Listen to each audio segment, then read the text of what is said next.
Welcome, YouTube. This is Acid Roots. I've got Powerman 5000's 2009 album, Somewhere on the Other Side of Nowhere. So the first thing to know about this is it's pretty much similar to their 1999 breakout album, Tonight the Stars Revolt, which I've reviewed, and it has their featured hits on it, that the 99 album, When Worlds Collide, and Nobody's Real.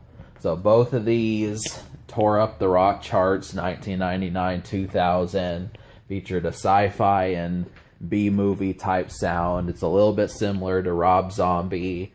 Spider-One, the vocalist, and Rob Zombie are brothers, and I like the similarities. It's definitely something to note just because they managed to get hits as well. So a little bit of history about these guys. If you're wondering why you haven't heard more about them, it's because it really took about 10 years, 8 years for them to get to the point where they were satisfying what their fans wanted again, because their original follow-up album, the 2001 album, Anyone for Doomsday, was canceled. Now this, to me, this was one of the worst moves that I saw, just because it had the hit song Bombshell on there. And summer 2001, it was looking like they were going to be, platinum artists, or at least gold artists, for the next several years. If they could get songs like Bombshell and When Worlds Collide every single album, they probably would have.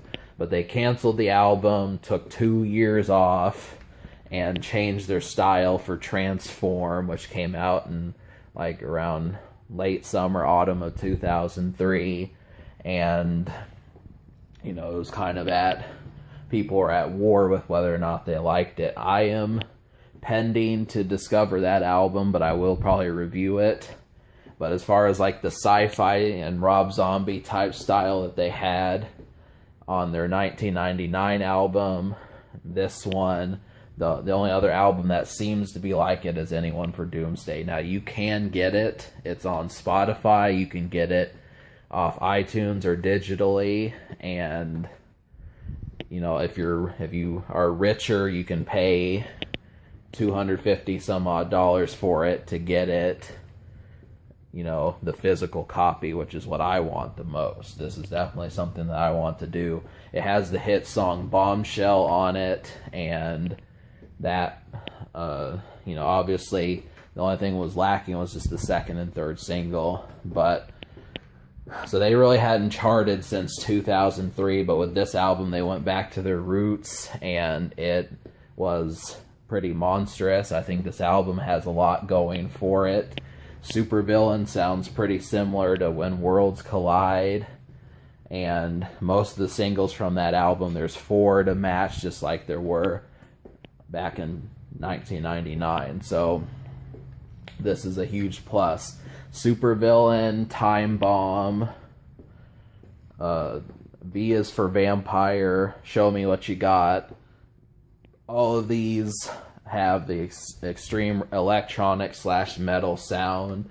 I mean, if you need the most commercial songs to get used to it first, I would go for Supervillain and Time Bomb. Those would be the immediate ones to check out.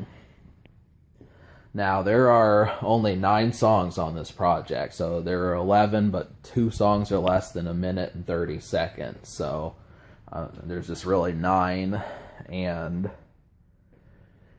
so the thing about this project is the singles did not chart. So if you're looking for songs that you probably have heard or seem recognizable, I don't think, unless you're lucky or something, you may have heard some of these songs on the radio. So they did not chart. None of the singles charted, so you have to have a deeper knowledge to be able to find some of this stuff. But the thing is the album is excellent. So it's not this. I mean, it's probably going to get like a 9.5 or a 10, and that's what it is. So I will talk about the songs that you need to hear. Out of 9 songs, I wound up enjoying 7, and they are Supervillain, Show Me What You Got. V is for Vampire, Do Your Thing, Time Bomb, Get Your Bones, and Horror Show. Horror Show is the song I was on the fence about, and that means I may end up liking the song later. It's kind of a song that grows on you. But, so Time Bomb is one of the best songs on here. It has the electronic feel, and it definitely sounds... These guys feel like they're in night mode, and this is a good thing just because, you know, sometimes slowing things down, you know, it takes a little bit more intricateness to be able to do it for rock artists, but this album is entirely focused on having a good time. So Time Bomb does that, Get Your Bones does that, Horror Show does that. Some of the more rock-based and metal-sounding songs would be like Show Me What You Got and Do Your Thing. And Supervillain is pretty similar to When Worlds Collide. And I think V is for Vampire.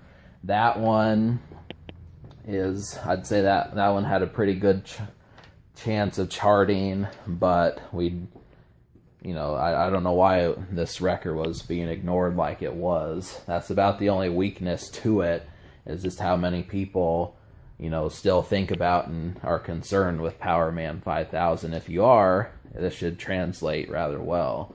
But that's that's the only weakness. So this album's going to get a 9.5 out of 10.